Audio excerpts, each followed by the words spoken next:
Hello guys, today I'm gonna show you how we can manage settings of rinse aid dosage in GORENJE Dishwasher GS.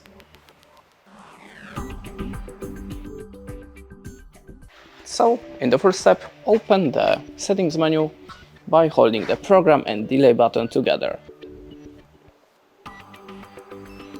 To open the rinse aid dosage menu, click on the self-cleaning 2 times to open the 303.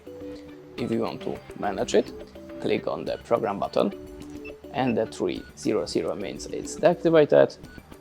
Number 1 is the lowest dosage.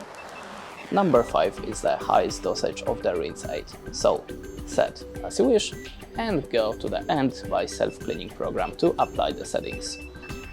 That's it. Thanks for watching, leave us a like or a comment and goodbye.